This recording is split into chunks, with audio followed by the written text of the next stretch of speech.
But you know, Max, when we want to feel like we have some sense of control out of our life, we don't need to do the big things.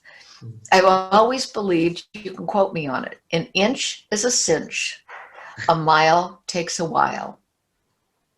Yeah. And so as we go through this challenging times, I don't have to take on the biggest thing, but everything that I can do that I've never done before, that pushes me out, I can reframe what's this.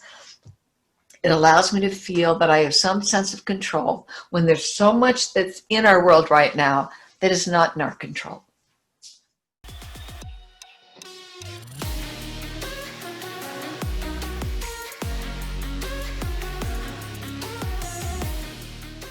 Welcome back to the Max Out Show, where today I'm joined by the founder and Chief Energy Officer of the Resiliency Group, Eileen McDargh.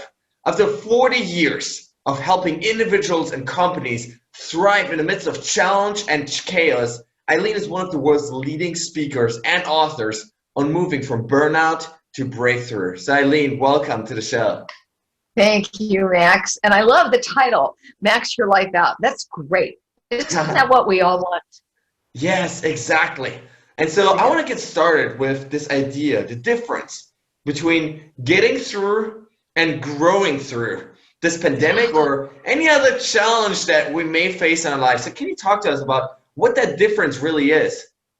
I'm glad you asked that, because if Burnout to Breakthrough is my new book, and the subtitle is Building Resilience to Refuel, Recharge, and Reclaim What Matters.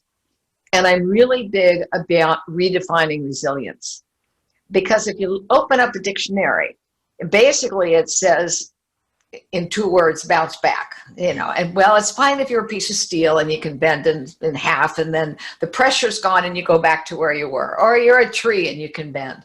But Max, human beings don't bounce back. The word is back. You cannot go back. Your life is different today because of things that you experienced yesterday. It might be in subtle ways, but we don't go back. So resilience is all about, how do I grow through? So growth can take any manner of form. It can be everything from physical growth, financial growth, mental growth, but it's how do I stay on a growth mode? And what determines our ability to grow is energy. But think about that when you and I were in school, we learned that energy was the capacity to do work. It takes energy to grow.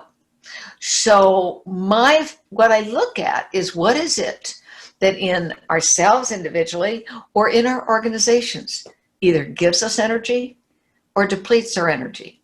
And when it depletes a ton of our energy, that's where we get burnout. Yeah, I think this is such a vital aspect, especially this paradigm shift, first of all, of going from, hey, I'm going to survive, for many people, especially right now, this pandemic, they're just trying to survive until this is finally over. And then there's other people like you that I talk to, they're so full of vibrancy, full of energy, and full of life. They're like, I'm going to make the best out of it. I'm going to thrive throughout this challenge, right? This period that, of course, brings adversity with it. And so it does. I mean, and we don't want to discount any of that. Our world has never been in the place where we are right now. You had it. I mean, in the Middle Ages, it was in Europe, where we had these pandemics. But this is huge, and with it has come social unrest. We've got economic uncertainty. For here in the United States, the number of cases, it just keeps rising. So you don't want to diminish that. At the same time, I can either sit there and go, oh my God, this is horrible, terrible, I'm never going to survive. Okay, how can I find, and it's one of the skill sets of learning and growing resiliency is reframing.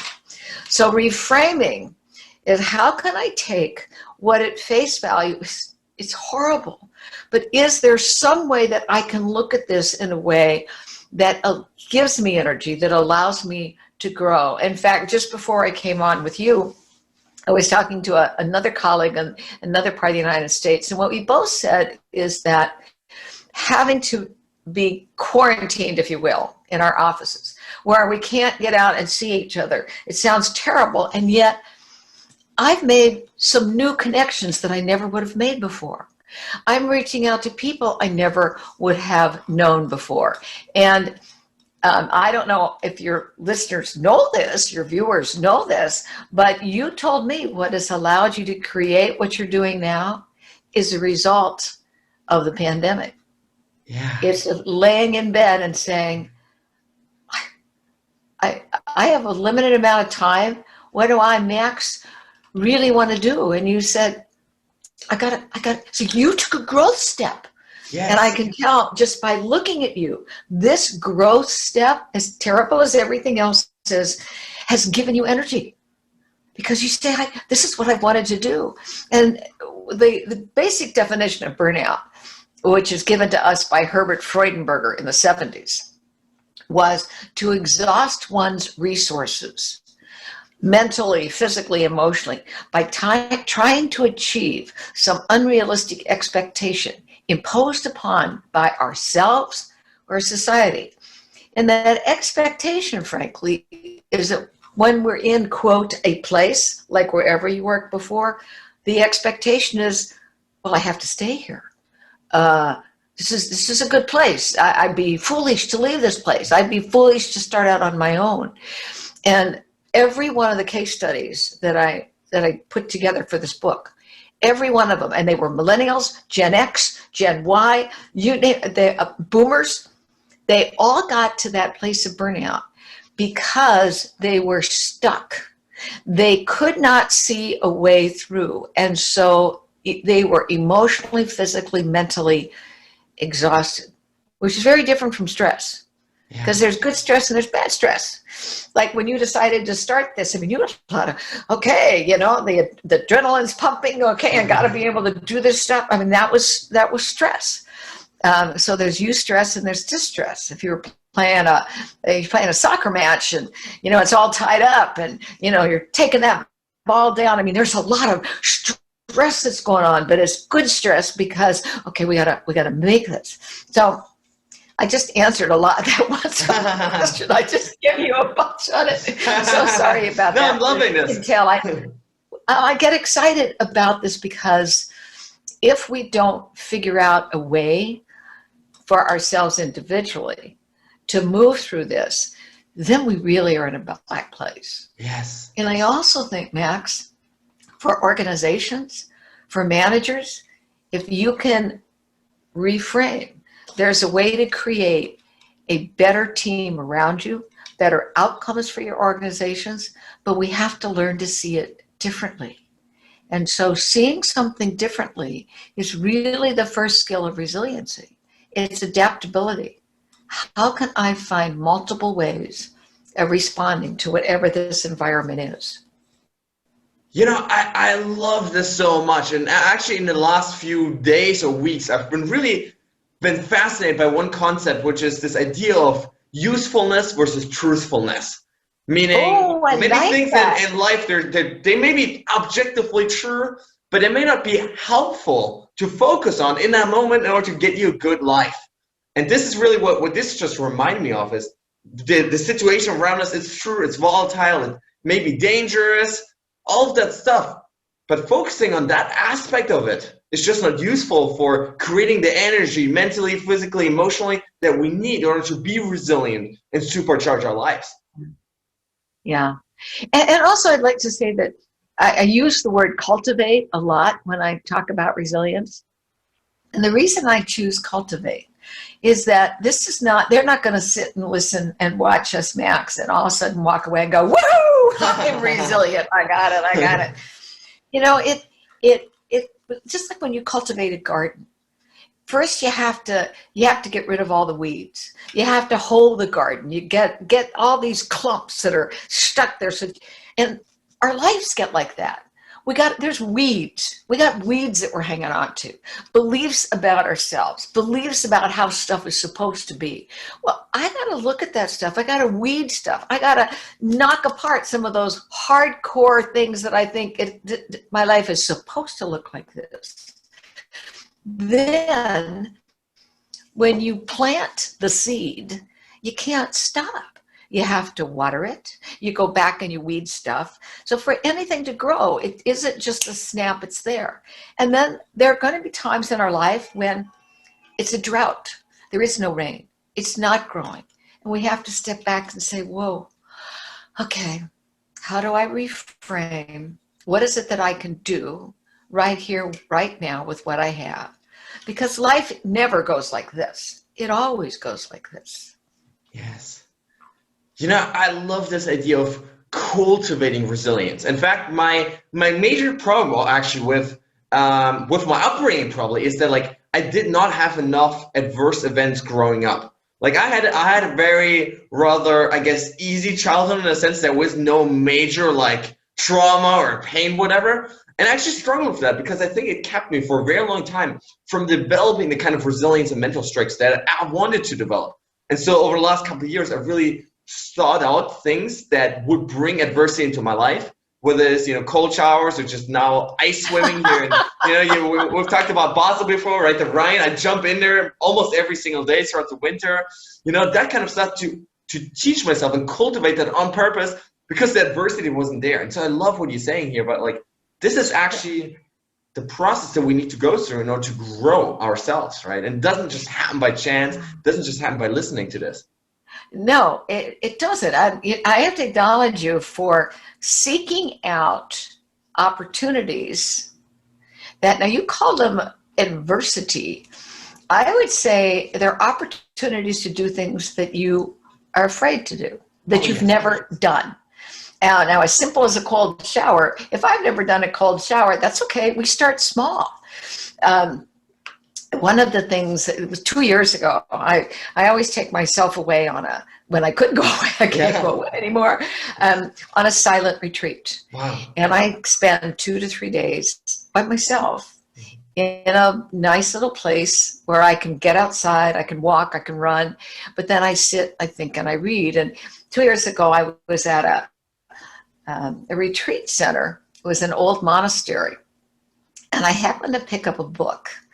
And in the book I read it was about the aging process. And we're all aging. I don't care whether you're 20, you're still aging, or you're 200, you're aging. And it's a practice that started in the Middle Ages, in which on the day of your birth, so I'm born the 5th of September.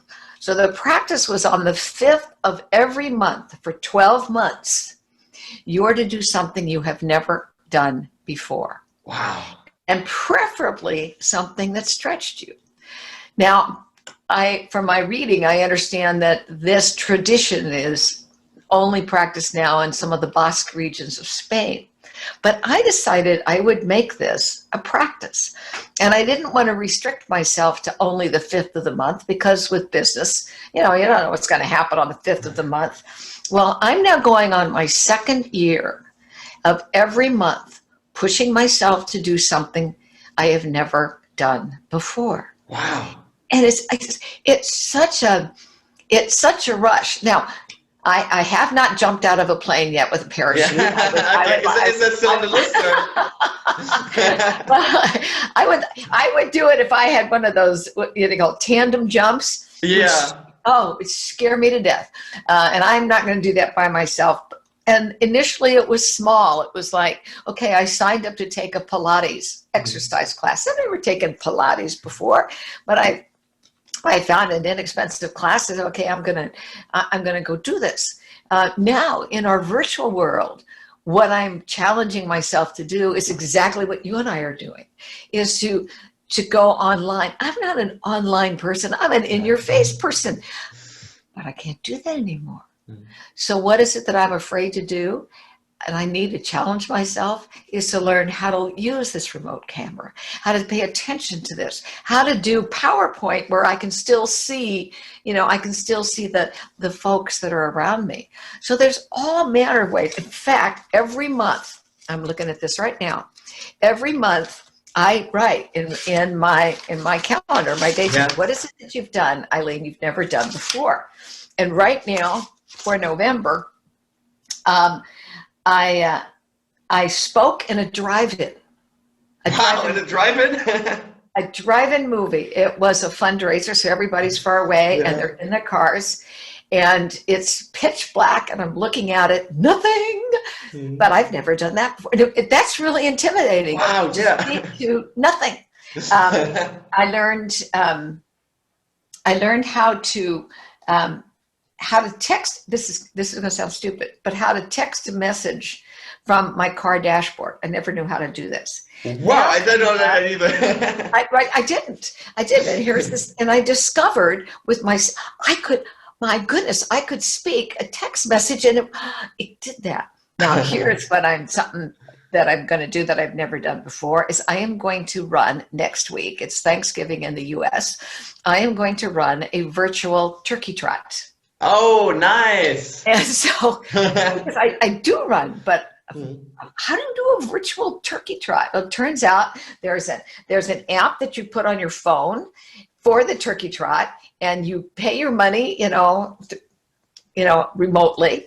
And then you have 4 days. And I guess when I take off, I just, do something on my phone or whatever. And there I go to do my 10K or whatever it is. I'm going to do a 10K. Yeah. And those sounds like simple things.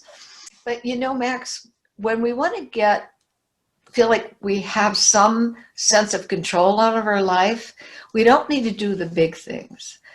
I've always believed, you can quote me on it, an inch is a cinch. A mile takes a while. Yeah. And so as we go through this challenging times, we don't have to take on the biggest thing, but everything that I can do that I've never done before, that pushes me out, I can reframe what's this. It allows me to feel that I have some sense of control when there's so much that's in our world right now that is not in our control. I love this so much because it brings the agency back into our lives, right? Away from the worries, away from the fears, and it gives us an activity to do. And you talk also about this idea that action really is a cure for anxiety, right? It's by taking action, by doing positive things and moving forward, we at least get some kind of traction in our lives, and we're not stuck here anymore, sitting on the couch, worrying, being frustrated, being lonely, whatever it is. Yes. And you quoted me from my book. Thank you for doing that, because that's one of the lines I use is that action is the antidote for anxiety. See, when we sit and we're really anxious, my brain starts talking. God, this is terrible, this is horrible, I'm never going to make this. What if I did, what if? And our brains just drain the energy out of it. If I can put something, even something small, in motion, then I begin to get a sense of, okay, I can do this. And one of the best ways during times like this, Max, frankly, is to start with your physical body. Move it. That's an action you can take. I saw this funny thing somebody sent me, because we know all the crazy things that are coming up now about being locked down, and it said, when the lockdown is over, you can be one of four things. You can either be a monk, a hunk, a chunk, or a drunk. Decide wisely. Love that. But I've heard more people talk about how much weight they've put on. And it's because they haven't put something into motion, which actually is, you can get out. Now, depending on different countries, sometimes I've done work in the Philippines, and at one point in time, you had to seek permission to leave your house. And that was also true in Dubai for a while. I don't know if it's true right now. But anything that we can do to begin to put stuff into action, then it says, I have a sense of, and you use a lovely word, agency. I have a sense of agency. I can do something here. Yeah, and I think there's such a beautiful realization, this metaphor that you just gave, this example that, like, in the exact same situation, people still have the choice of what they're going to do with their lives. Are you going to become that drunk? Are you going to become that monk? That really is the choice that is up to us, right? It's how we choose to cope with the situation and the anxiety and whatever that everybody's feeling. So I think that's so important, this act of choice. Yeah, so can you talk? And I'm going to underscore the word that you just used, because it's very powerful. It's the word choose. Choose is the most powerful word in any language. And here's the opposite of choose, have to. Yeah. I didn't have to go on this podcast, video cast with you, Max. This is my choice. So if I say, what is it that I choose to do today? Do I choose to write that huge report? Do I choose to go on a Zoom meeting? Do I choose, me as a manager, do I choose to bring some of my team together and let's talk about how everybody's doing? Do I choose to allow a quiet space for the person who works for me, who's an introvert, that we don't hear much from? Do I choose to have a one-on-one just as a check base, a touch base? See, these are some things that when there's no pandemic, when life was, quote, normal, we didn't take time for each other like this. That's why I also see the possibility that having to rethink how we come together has some real, I'll use the word, some real grace in it. Yeah. Some real grace if we've used that to an advantage. Yeah, so what do you see as the opportunities in the future? You talk about this, rediscovering me time, basically, and people finally having time to spend with themselves again, or organizations where managers and leaders are waking up and realize that mental health and checking in with their employees is absolutely crucial. What do you think, in a year or two, when hopefully this whole thing is over, and people maybe go back to work again, what do you see as opportunities that maybe we as society can also grab and really bring into existence? Human beings are very resistant to change. We plod. We move very slowly. And in all organizations, I don't care which one it is, I can go in and I can say, tell me one thing that you're doing that doesn't add any value. And you sit there going, why the heck am I doing this? We'll always find those things. What I sense now is best explained by telling you an event that happened in 1850, in which this massive storm went across Great Britain, went across England. Huge wind, rain, you name it. And when the storm finally abated, 5 ships had gone down, all hands gone. A passenger ship bound for Ireland went down. A few people were rescued. And on the island of Orkney, which is off the coast of Scotland, when the villagers finally went out, there was a point of land that now is called Scatterbrae. And when they looked at this piece of land, Scatterbrae, the wind, the waves, the tide had ripped off the topsoil. And what the villagers saw, Max, when they looked down, there were houses there. Houses they had never seen. The houses, Max, when they finally did some archaeological work decades later, are older than Stonehenge, older than the Great Pyramids.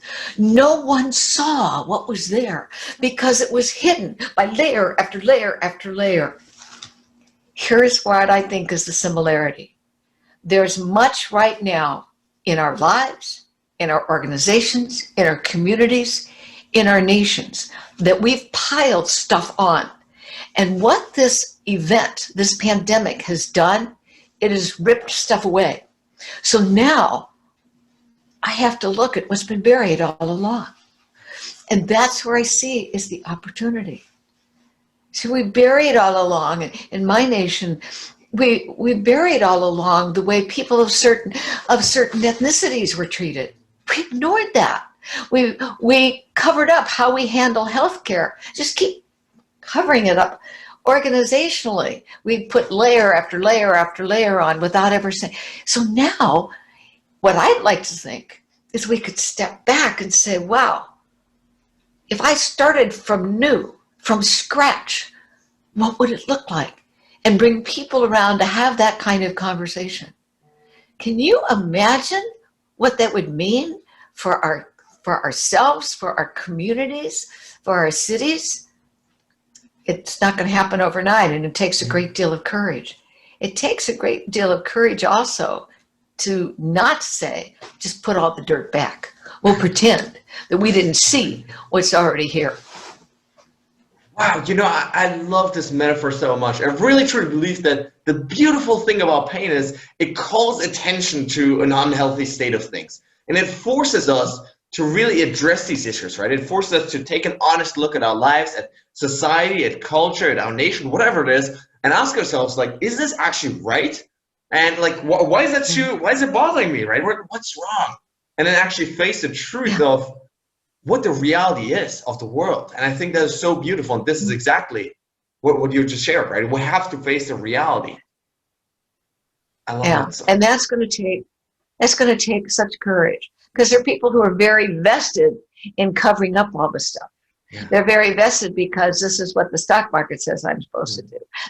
They are very vested because I'm on this trajectory, and if I do all these certain things, I'll be vice president of hoop-de-doo, whatever it looks like. They're very vested in that. So it's going to take a lot of courage to say, how do I make a world that works for all? And the way I do it is I start small.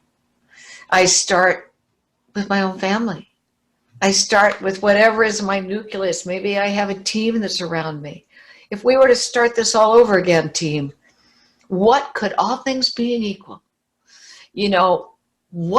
how could we make this better? What holds us back from doing this? And what are the small steps that we could take? Can you imagine how powerful that conversation can be? Wow.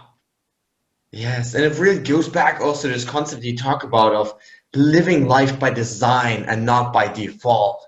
Yeah, of choosing right. our life. Can you talk to us about that, about how we can really design our lives and craft them, especially in the midst right now of this uncertainty and this chaos, where we have this opportunity to start from scratch, to say, how do I want to live and where do I want to go, and what are the values I want to stand for? Okay, you asked many questions in that one question. So, all right. So I'm going to say something, and I hope this is okay, because you told me that you got very sick, and that you laid there in bed, and you said, "What is it that I want in my life?" Yeah. And you made some decisions. Now, here's the trick. We don't want to be sick like you. Yeah. we don't want to have to do that. You don't want that. It was quote imposed, if you will, upon you. But we all have the opportunity to stop. We don't stop. To stop and say, what is it?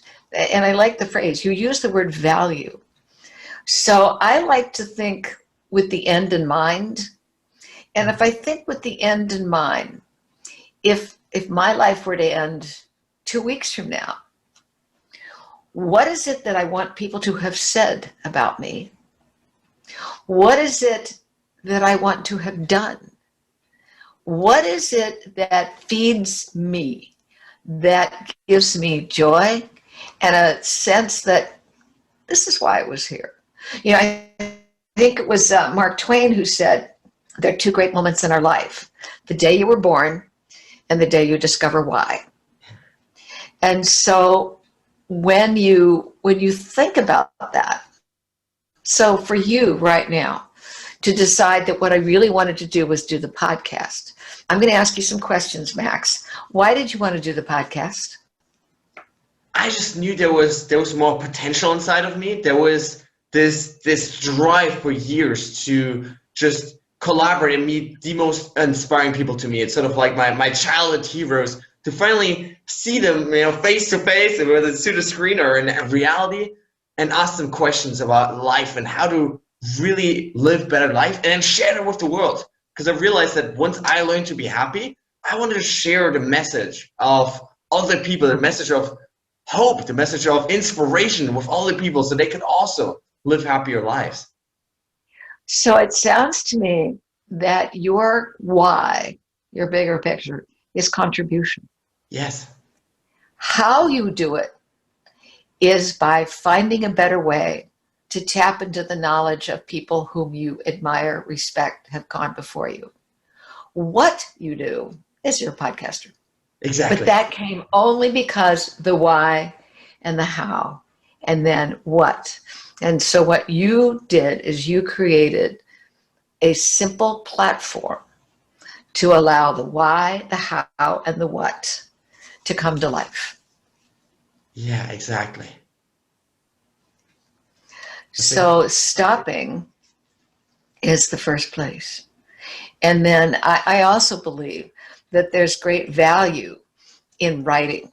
Yes, I am a writer, But I have a colleague, Sam Horn, who's always said, ink it to think it. And so if you grab whatever you want to write down, when you go back over your life, was there an incident that brought you joy? An incident that, when I did this, it was really great. And what about that made that great? So you begin to go back and because where we are now is the result of everything of where we've been. And in that, not going back to all the terrible trauma, whatever, though out of that, all of us, I don't care how much trauma you have, out of all of that, inevitably where you are now is because of all of that. So while you said you didn't have much adversity in your life, I would contend that that puts you to where you say, I have to experience more of life because I've been protected. Yeah. Those of us who have experienced adversity in many different ways, whether it's illness, divorce, death, losing a job or whatever it is, put us where we are now. And if I said, would you want to go back and redo it? 9 times out of 10, we say, no, because it made me who I am right now. Now I have to figure out what I want to do going forward. Does that make sense? Yes, for sure. And I also love this. I mean, first of all, I want to go back to the why for a second, because I find that so powerful. Really starting with this question of like, what am I actually trying to do, right? Because like you said, the podcast is really just a means to an end. And there's many possible avenues to go through, right? But clarifying the why, like why you actually wake up in the morning and why you do what you do, I think is so powerful. And also then allows us to wake up in the morning with more energy and more agency in our lives, because we know that even in the midst of this pandemic or whatever it is, we have a purpose and we're trying to accomplish something on a daily basis that moves us and moves society and people at large in the right direction. I think that is so powerful. And then also this aspect that you just mentioned of letting go a little bit of the past and also looking at the future and seeing how am I going to live with it going forward, right? Not just looking at past, but asking, how am I going to live with this going forward? I think is so critical in this situation right now. How am I going to make the best out of this moment right here, right now, today? That's another powerful point. You were feeding me great lines. We didn't practice this for all you listening viewers. No script here. I've never said before. This is first, but you said, how do I make the most of this moment? And what you have chosen, there's my word choose, what you have chosen to do, you didn't have to do this, you chose to do this, is to say, today, my choice today is to speak to Eileen, because today is the only day that I have. That's one of the other lessons for us, Max. I don't have tomorrow. I don't know if it'll come. And I can't do anything about yesterday. There's a saying, yesterday is a canceled check, tomorrow is a promissory note. Only today is negotiable. And I would contend to you, only this minute is negotiable. What happens to all of us as human beings, we don't live here. We live way over there. We live about, oh my goodness, what if? And every time we live over there, what if? I missed what is. And what is right here, right now. So, in my book, you'll see it. There's a poem called In the Now. And I wrote it to say, this is the only place we have. We run so fast. We try to see what's my to-do list and all this other stuff. To say, what is it that we need to do now? And because burnout comes from exhaustion, what we're doing is a lot of stuff that really doesn't have to be done now. What I need to do is the one thing now. And when that one thing is, what's the next one thing? So we don't pile on all of this stuff. And what is it that now requires of me? Yeah, that is so powerful. I really want to highlight that here. And since you already mentioned this aspect of exhaustion, I want to go back to energy management for a second, because I think it's really a different way of approaching this whole resilience aspect of looking at energy as really, you call it the most valuable renewable resource that we as humans have at our disposal. And I absolutely agree. You yourself call yourself the chief energy officer. So can you share with us why energy really, and this really comes also back to today, in this moment, creating the energy mentally, physically, emotionally to live our lives right now, right here? Yeah. So if you think about it, um, everything, the whole universe is energy. I mean, we know that, you listen to any scientist, there's always this energy exchange. There's this movement that's moving around. So energy comes or is lost because of the connections that we make. So think about this. If you had a power grid, so here goes the electricity across the power grid. If the connection is good, the lights go on over here. If the connection is bad, lights don't go on, nobody goes anywhere, and it's dark. So think of energy first and foremost as, where is it that I create connections that give me energy? Or the flip side, where is it that there's a disconnect and the energy doesn't come through? So like right now, Max, you and I have an energy connection. Yeah. In organizations, and I think this is a powerful energy connection.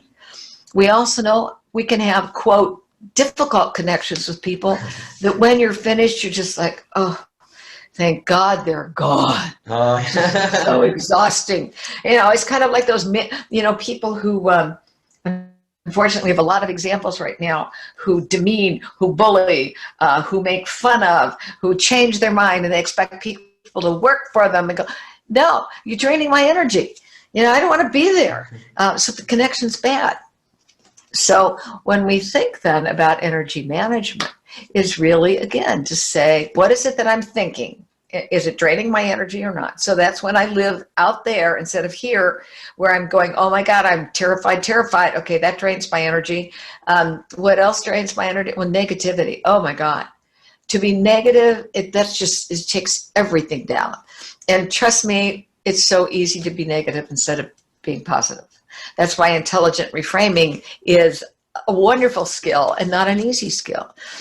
So the ability to, how is it that I'm managing my energy? How is it that I can get out of the past? That was then, this is now. That was then, this is now. The soil's been ripped away. What's here now? So first, this was my head. The next is the energy that comes from my heart. This is an incredible organism.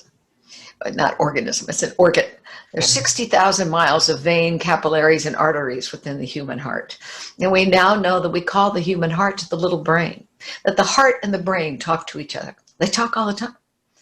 And when you and I screw up, and I don't think I'm being facetious when I say you and I screw up, but we do. We do things because our brain said, I need to do this. Our heart told us something else. And I know when I don't listen to my heart, the intuition that's here, geez, I make mistakes.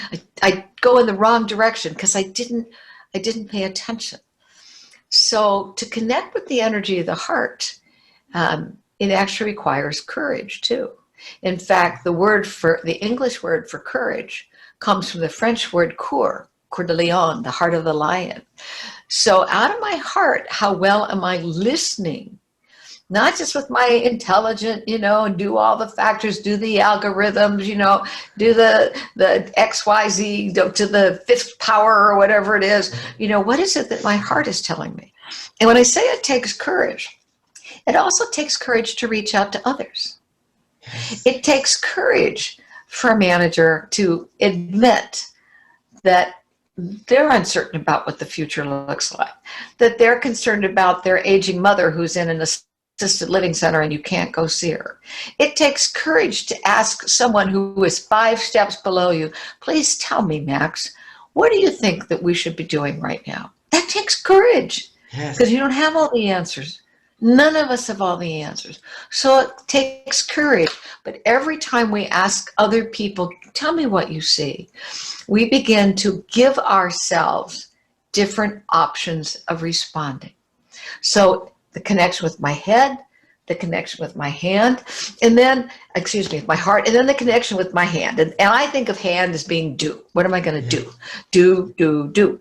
So again, what is it that I am doing that gives me energy or depletes those energy? And sometimes there are things it's on the to-do list, I'll get it done because I know once it's done, I can move on to something else. What I think is interesting when the lockdown happened, and maybe it happened there in Switzerland for you, one of the things when people were told you couldn't go out, you know what many people did, myself included? We cleaned our garage. We cleaned our garage. We emptied out our closets. We got rid of stuff that's sitting in the office that you don't need anymore. And I think it was that action of putting something in motion that you wanted to do all along. You wanted to get rid of those clothes in the closet that you never wear. You wanted to figure out, what am I doing with all this stuff that's in my garage? So we put things in motion because it gave us a sense of control. It told us this was an action that we could take. We began to have virtual happy hours. We had virtual dinners with friends. We put things into motion, because action is the antidote for anxiety. Yeah. So the more we can decide, what is it that I can do?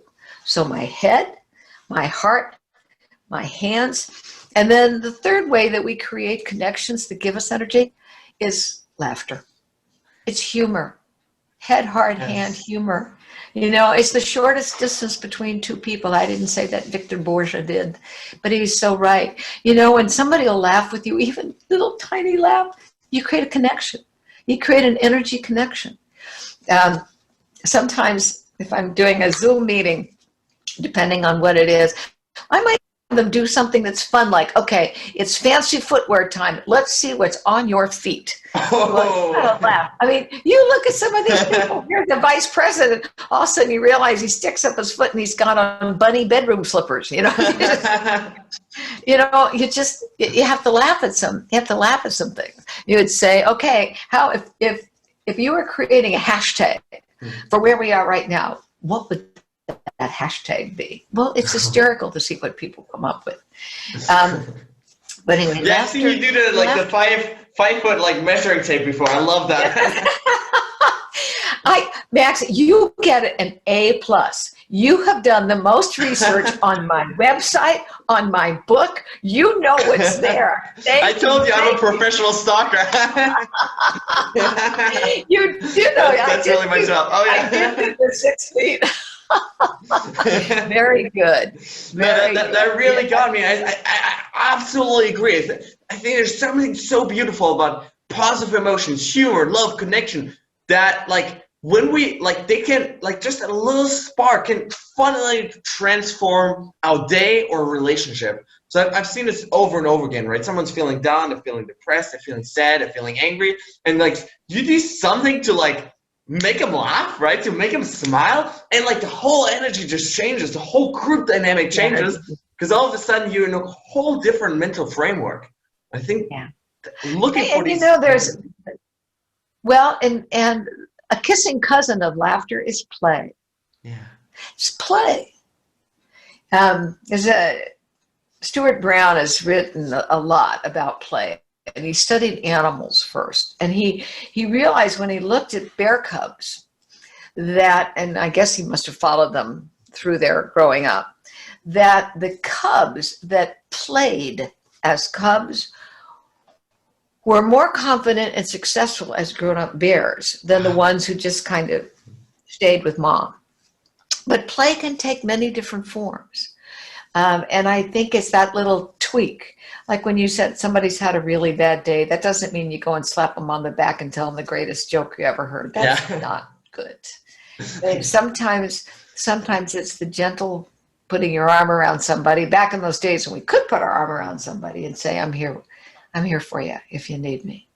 But play, I'll give you a simple example of, quote, play. Years ago, my husband and I went on a cruise. And it was actually after 9/11. And the cruise ship was one of these very expensive cruise ships, which normally we would not be able to go on. And it could not do the Mediterranean. And so what the cruise ship, my husband got the brochure. It was deadheading coming from Alaska.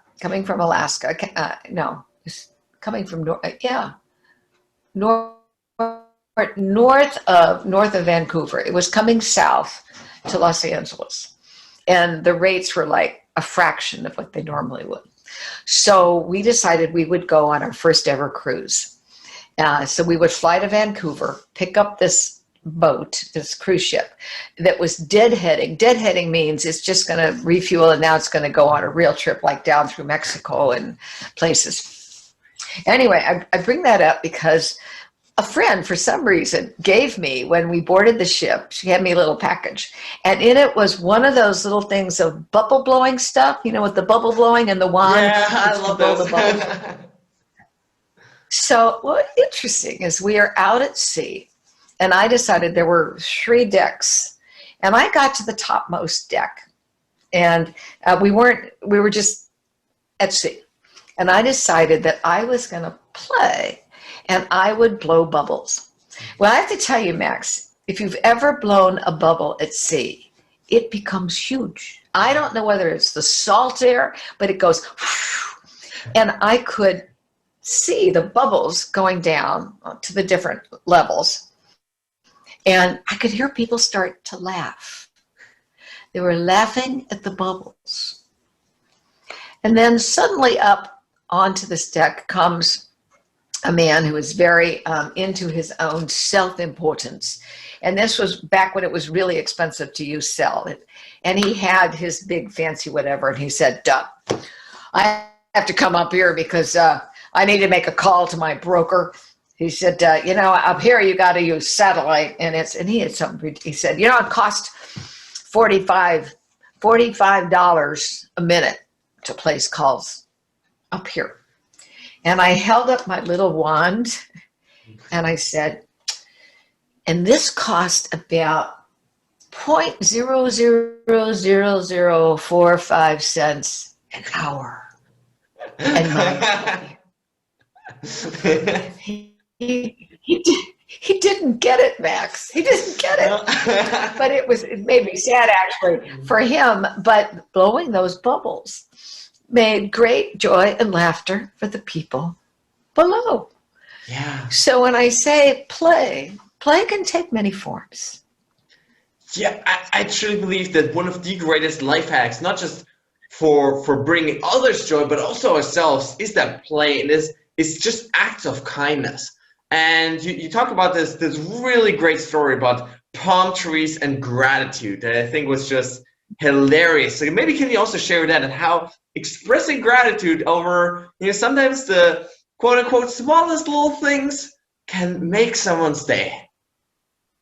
Yeah, thank you for bringing that up, because when we talk about what are the choices I have, when I am consumed with me, it becomes difficult to get out of me. When I do something for someone else, particularly when they least expect it, you will walk away with more energy from that activity. Now, I don't remember which story we told in the book, but I know a couple weeks ago, I baked 2 lemon cakes, and I took them down to our post office. The post office, in all of this crazy election and everything, they have just been inundated. They've been working so hard, and their hands, frankly, have been tied by some stuff that happened at a higher level, and they're doing the best that they can. And when my postal carrier comes to the house, I can go out and say hello to him and say thank you. But the people behind the counter, you know, you just go in, you buy your stamps or whatever. That's it, with your mask. So I took down the lemon cakes. Oh. And I said, I just want to say thank you so much, because I know this is hard for you guys, and we really appreciate what you're doing. Wow. Max, one of the women behind the counter started crying. Wow. She said, nobody ever says thank you to us. I felt like I had handed them $1 million. Wow. And all I gave them was a homemade lemon cake. So all the small things we do. Another day when I was doing my early morning run, I'm coming down the street, and here's this elderly woman, and I could see her struggling with a trash can because the trash collectors were coming that day. And I hollered at her. I said, can I do that for you? And she said, oh, I was wondering how I was going to get this out. So I went over and pulled out her trash can. Now, even these stories about things that I did, I mention them not because of me. It's because they're things that we can all do. Yes. Small things that we can all do. the little kid that's being pushed in the stroller, and you smile at them and wave, even though you're at a distance. And even with a mask on, eyes can match eyes, and you can tell. So every time we step out of ourselves and out of our way, I think that also gives us energy. Yeah, I love the way you say it, stepping out of ourselves, right? Because I think this is really what's necessary in order to then be able to focus on other people. And the beautiful thing is that this moment we focus on making another person happy, we also forget about all the drama and all the problems that are going on in our own head, right? We just make them happy, and seeing that smile of that little baby or a old woman or whatever it is, it also makes us happy, and it is so beautiful.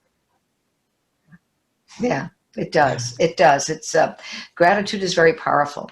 And I think it's also powerful. Again, I'm a big believer in writing. I have a gratitude journal, and I write, and I'm trying to make myself write in it every day. What am I grateful for? Yeah. So it's the sun is out, the ocean is blue, it's mild right now in Southern California. I'm grateful for my amazing husband. I'm grateful for my, who am I grateful to? Now that takes a little bit of effort, but I'm grateful to, and that is generally it's a person. In this past year, every week I wrote a gratitude letter to someone who had least expected, and I really had to think about and tell them specifically why I was grateful to them. The third gratitude is to feel a sense of gratefulness in the face of adversity. What am I grateful for this COVID? And that's what got my colleague and I talking about what were some of the benefits. What are we grateful for? We've had the longer conversations. We've known each other, quote, known each other. We all have known each other, but we didn't know each other. So those are three gratitudes that, again, an inch is a cinch, a mile is a while, that I can do. Wow, I love that so much. Now, I think we talked about so many great ideas, concepts, tips, tools today. If you could pick just one thing for our listeners, one challenge, one action step to take away from today, and to start applying right away, what would be that one most important thing? Oh, I can only have one. Let's maybe get up to two. Okay, I am big about, I'm a wordsmith. I speak, I write, facilitate. I think language is important. So I think changing I have to I choose to. It's really, and that's a practice, man. It is not easy. Yeah. I get called on this all the time. What is it that you choose to do? It's not I have to have soup for dinner. I'm choosing to have soup for dinner. So one is the word. And by the way, when all this stuff happened, and I just, social distancing, that's the wrong word. It's not social distancing. It's physical distancing. Why aren't we calling it what it is? Because what we want, Max, is we want social connection. We need physical distancing, but we yearn for social connection. So words are really important. And then I guess if I could, we have one other one, is this really notion of living in the now. That today is the only day I have. What is it that I choose to put in here that will give me energy, that will help someone else? How can I identify what isn't working? What are my choice points for today and only today? Love that so much. Now, before I ask my final question, where can our listeners find you online? Well, hopefully you're going to spell my name and they'll see my name. Because it's a different name. Eileen is the Irish spelling of Eileen. McDargh, McDargh, so it's an odd name. They can Google me, they can find my website, they can go to Amazon. It's got all these locations around the world. You can buy any number of my books. They're right there on Amazon. And it's not just books. We also have, the newest book has got a great audio to it. The woman who we hired to do the audio reading she did a great job, really. And it's also in Kindle version. So if you come to my website, you can sign up and get my e-zine, which comes out, as I like to say, when the mood strikes. And the mood doesn't strike very much because we're too inundated with too much email. It's another thing that drains our energy. So it comes out about 4 times a year. But I also do a weekly blog post that you can sign up for or check out. So that's how they can find me. And if anyone is really interested in exploring either as a team or as individuals, your why, how, and what, email me, Eileen at eileenmcdargh.com, and I can help you with an assessment instrument for that.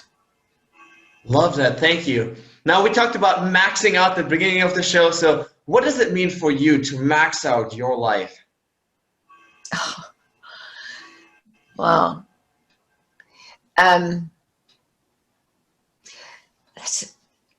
To max out my life?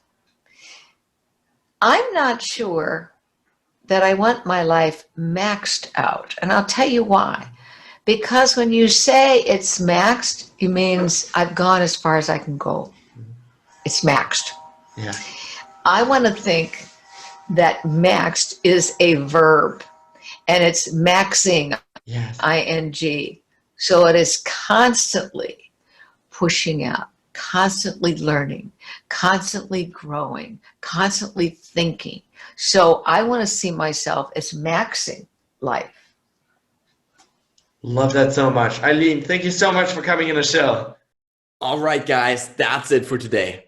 I really hope you enjoyed this episode. I hope you gained some valuable ideas, tips, tools, tricks, mindsets, belief systems that will hopefully inspire you to take your life to the next level. At the end of the day, guys, it's all about application. The only thing that's going to set you apart tomorrow from where you are today is how much action you take with those ideas that you gained. And so I really want to challenge you at this point to, not just listen to this passively, to not just consume this, passively, just think about other things, but to really take those lessons, take those ideas that you just gained and start applying them to your lives, to really start taking action and sprinting towards those goals and those dreams that you have in your life. Now, guys, at this point, I want to ask you for a huge favor. If you enjoyed this episode, please consider heading over to iTunes and leaving a review, as that helps me really grow the show and reach more people, impact even more people around the world. If you have a family member, a friend, a loved one maybe, that you think could benefit from this content, please consider, sharing it with them, forwarding to them, as that helps us really build a community of like-minded people that are all about maxing out their lives. Now, guys, with that being said, thanks so much for tuning in today. I really, really appreciate it. Stay strong and see you tomorrow.